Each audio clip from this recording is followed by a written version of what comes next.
శ్రీమాత్రే నమ. జయ గురు దత్తాత్రేయ నమ. ఈ వీడియోలో మనం కుంభరాశి వారికి జూలై నెల మాస ఫలితాలు తెలుసుకునే ప్రయత్నం చేద్దాం. మరి కుంభరాశి వారికి ఈ నెలలో అదృష్టయోగం కలిగించే గ్రహం శుక్రగ్రహం. చతుర్థ స్థానంలో మాలవ్య మహాపురుషం అనే యోగంలో ఈ శుక్రుడు మీకు ఉండడం జరిగింది. ఇది చతుర్థ భావం అవడం వల్ల గృహంలో ప్రశాంతమైనటువంటి వాతావరణం ఏర్పడుతుంది. గృహంలో అదనపు సౌకర్యాలు కలిగించే ప్రయత్నాలు మొదలవుతాయి. ఏదైనా కొత్త వాహనం కానీ కొత్త గృహాన్ని కానీ కొనుక్కునే ప్రయత్నాలు నెరవేరడం జరుగుతుంది. లేదంటే ఏదైనా కొత్త వాహనంలో ప్రయాణించడం, ఏదైనా ఒక కొత్తగా నిర్మించినటువంటి గృహంలో రెంట్కి మారడానికి కూడా, అంటే మీ యొక్క జీవన విధానంలో చాలా వరకు ఇంప్రూవ్మెంట్ రావడం జరుగుతూ ఉంటుంది. ఏదైనా గొప్పగా రిచ్గా ఉండాలనే మీ ప్రయత్నం, మీ యొక్క ఆశ కూడా నెరవేరుతూ ఉంటుంది. ఇది ఎక్కువగా ఎంటర్టైన్మెంట్ రంగంలో ఉన్న వాళ్ళకి, కళారంగంలో ఉన్న వాళ్ళకి, సినిమా రంగంలో ఉన్న వాళ్ళకి శుక్రుడు బాగా ఉపయోగపడటం వల్ల మీలో ఒక ధైర్యం, ఒక ఆకర్షణ రావడం వల్ల ఎంత గొప్ప పనినైనా సాధించగలమనే ధైర్యం మీకు ఏర్పడుతూ ఉంటుంది. అంటే కామన్గా శుక్రుడు పరశురామ అవతారానికి గుర్తుగా ఉండడం జరుగుతూ ఉంటుంది. ఎలాగైతే పరశురాముడు తన ప్రతాపంతో మొత్తం ప్రపంచాన్నంతా జయించడం జరుగుతుందో ఆ విధంగానే శుక్రుడు ఈ మాలవ్య మహాపురుష యోగం ఏర్పడినప్పుడు ఏదన్నా సాధించాలి, ఏదన్నా సంపాదించాలి అనే మీ ఆశయం కంపల్సరిగా నెరవేరుతుంది. ఇది జాగ్రత్తగా ఉపయోగించుకుంటే సుమారుగా ఈ నెలంతా కూడా మీకు విజయ అవకాశాలు రావడం జరుగుతుంది. మీ జీవన విధానం, మీ లైఫ్ స్టైలు అన్నిట్లో కూడా కొద్దిగా బెటర్మెంటు కనబడడం జరుగుతూ ఉంటుంది. అయితే మరి గురువు 5వ స్థానంలో ఉన్నాడు, రవితో కలిసి ఉన్నాడు. అటు సప్తమాధిపతి పంచమంలో గురువుతో కలిసి ఉండడం వల్ల వివాహ సంబంధించిన విషయాల్లో ఎవరైతే ప్రేమ వివాహం కొరకు ప్రయత్నం చేస్తున్నారో అది కొంతకాలం పాటు వాయిదా పడటమే మంచిది. అంటే ఎవరికైతే మీరు పరస్పరం ఇష్టపడుతున్నారో ఆ విధంగా కొంతకాలం పాటు దాన్ని కంటిన్యూ చేసుకొని కొద్దిగా మళ్ళా గ్రహాలు అనుకూలంగా ఉన్నప్పుడు వివాహానికి వెళ్తే మంచిది. ప్రస్తుతం సప్తమ స్థానంలో సంచరిస్తున్నటువంటి ఈ కుజ కేతువుల యొక్క ప్రభావం వల్ల ఈ వివాహ సంబంధించిన విషయాల్లో చాలా వరకు మనస్పర్ధలు, అపోహలు వచ్చే అవకాశం ఉంది. ఇతరులు ఏదో విధంగా మీ యొక్క జీవితాల్లో ప్రవేశించాలనే ప్రయత్నంతో భార్యాభర్తల మధ్య ఉన్నటువంటి అన్యోన్యమైనటువంటి దాంపత్యానికి విఘాతం కలిగించే అవకాశం ఉన్నది. అవతల వాళ్ళు రెచ్చగొట్టడం వల్ల అయితేనే, ఎప్పుడో జరిగిపోయిన ఇప్పుడు రావడం వల్ల అయితేనే, ఒక డౌట్ఫుల్ నేచర్ వల్ల అయితేనే కొన్ని ఇబ్బందులు రావచ్చు. కాబట్టి సాధారణంగా కొంతకాలం పాటు, అంటే ఇంచుమించుగా ఈ జూలై నెలాఖరు వరకు కూడా ఈ సప్తమ స్థానంలో ఈ కుజకేతువులు అటు వివాహ విషయంలోనూ, అటు వ్యాపార సంబంధించిన విషయాల్లోనూ, పార్ట్నర్ విషయంలో కూడా చాలా విభేదాలు వచ్చే అవకాశం ఉంది. కాబట్టి ఈ నెలంతా కూడా ఆ విషయాన్ని కొంతవరకు పక్కన పెట్టి దానికోసం మరీ ఎక్కువ చేసుకోకుండా దాన్ని సావకాశంగా సర్దుబాటు దూరంలోనే వెళ్ళడం మంచిది. అయితే రాశి యందు సంచరిస్తున్నటువంటి రాహువు చాలా వరకు మిమ్మల్ని ఇతరుల మాటలు విని అసలు మంచి చెడు ఆలోచించకుండా తొందరగా నిర్ణయాలు తీసుకొని అవతల వాళ్ళని అపార్థం చేసుకునే అవకాశం కూడా ఉంది.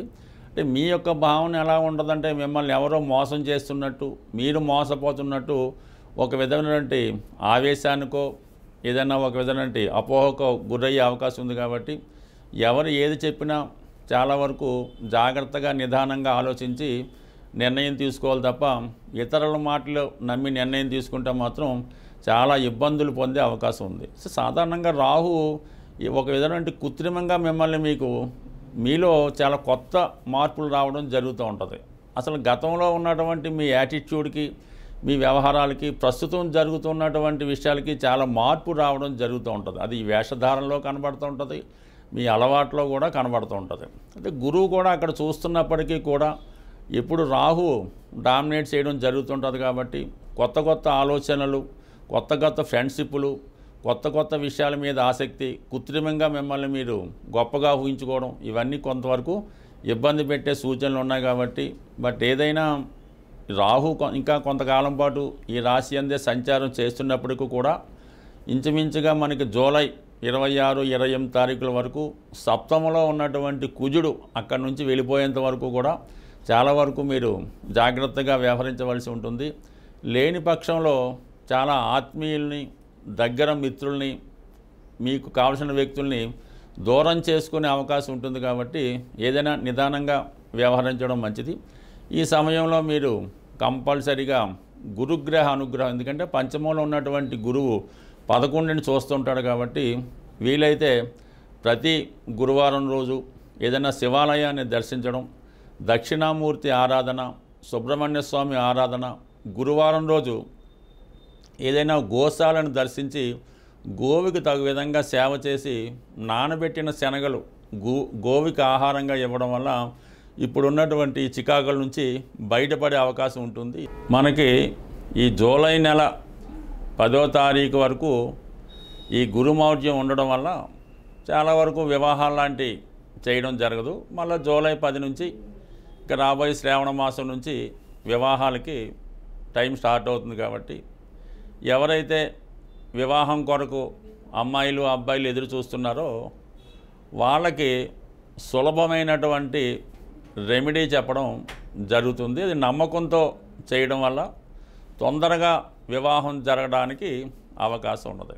ముఖ్యంగా అబ్బాయిలు మంగళవారం రోజు, అంటే వివాహం అయ్యే వరకు కూడా ప్రతి మంగళవారం విఘ్నేశ్వరుడి ఆలయంలో కానీ హనుమాన్ ఆలయంలో కానీ జిలాబీ, అంటే ఒక సీటు జిలాబీతో చేసింది పంచిపెట్టడం వల్ల అనుకూలత ఏర్పడుతుంది. అలాగే ఈ అబ్బాయిలు ఒక స్ఫటికమాల ధరించవలసి ఉంటుంది.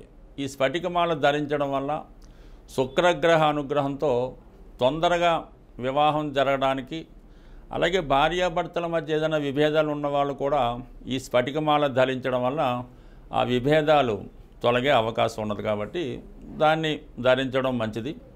అలాగే చాలా కాలంగా వివాహ ప్రయత్నాలు చేస్తూ పెళ్లి సంబంధాలు బాగా దగ్గరకు వచ్చి ఎవరైతే మిస్ అవుతున్నారో వాళ్ళు ఒక గురువారం రోజు ఏదైనా దంపతులకు కానీ లేదన్నా ఏదన్నా ఒక వెంకటేశ్వర స్వామి ఆలయంలో కానీ అమ్మవారికి ఎరుపు రంగు చీర, అయ్యవారికి పసుపు రంగుతో కూడుకున్నటువంటి పంచెల సాపు ఆలయంలో ఇవ్వడం కానీ, లేదన్నా ఎవరన్నా దంపతులు ఎవరైతే అన్యోన్యంగా ఉన్నారో దంపతులకి బహుమతిగా ఇవ్వడం వల్ల వివాహానికి ఉన్నటువంటి ఆటంకాలు తొలగే అవకాశం ఉన్నది. అలాగే స్త్రీలు కానీ అబ్బాయిలు కానీ మీరు పడుకునే చోటు ఈశాన్యం, అంటే మీకున్నటువంటి ఇంట్లో ఈశాన్యంలో పడుకున్నా, ఆగ్నేయ రూమ్లో పడుకున్నా కంపల్సరీగా అది వాయిదా పడుతుంటాయి. కాబట్టి మీరు పడుకునే ప్లేసును కూడా మార్చవలసి ఉంటుంది. అంటే దక్షిణం వైపు తల ఉంచి ఉత్తరం వైపు కాళ్ళు పెట్టుకుని వాయువ్యం మూల, అంటే మీ రూమ్లో వాయువు మూల కానీ మొత్తం మీకు ఉన్నటువంటి స్థిరాస్తి, అంటే ఇంట్లో వాయువు మూల నిద్రించడం వల్ల చాలా వరకు మీకు ఈ వివాహం తొందరగా అవడానికి కారణం ఉంది. ఈశాన్యం రూమ్లో పడుకుంటున్న వాళ్ళు గమనించండి, చాలా వరకు వివాహ సంబంధాలు వస్తాయి కానీ తొందరగా వివాహం అయితే కుదరదు. అందుకని అంటే కొంతమందికి ఈ డూప్లెక్స్ అయి ఉన్నప్పుడు ఈశాన్యం రూమ్లో పడుకున్నటువంటి అమ్మాయిలకు కానీ అబ్బాయిలకు కానీ వివాహం లేట్ అవుతుంది. అలాగే ఆగ్నేయంలో పడుకున్న వాళ్ళకి కూడా లేట్ అవుతుంది. కాబట్టి ఇది వాయువు రూమ్లో మార్చడం కానీ ఉన్న దాంట్లో వాయువు దిక్కి నిద్ర చేయడం వల్ల కంపల్సరిగా వివాహ ప్రయత్నాలు ఫలిస్తాయి. ఎవరైనా అమ్మాయిలైనా అబ్బాయిలైనా కంపల్సరిగా ఒక మంచి రోజు చూసుకొని, ముఖ్యంగా మీ యొక్క నక్షత్రానికి సాధన తార రోజు మొదలెట్టి ఒక 8 మంగళవారాలు ఆంజనేయ స్వామికి 108 తమలపాకులతో అర్చన చేసి ప్రతి మంగళవారం ఏదో ఒక స్వీటు, బూందీ మిఠాయి కానీ జిలాబీ కానీ ఏదో ఒక స్వీటు స్వామివారికి సమర్పించడం వల్ల తొందరగా వివాహం జరిగే అవకాశం ఉంటుంది. స్వస్తి.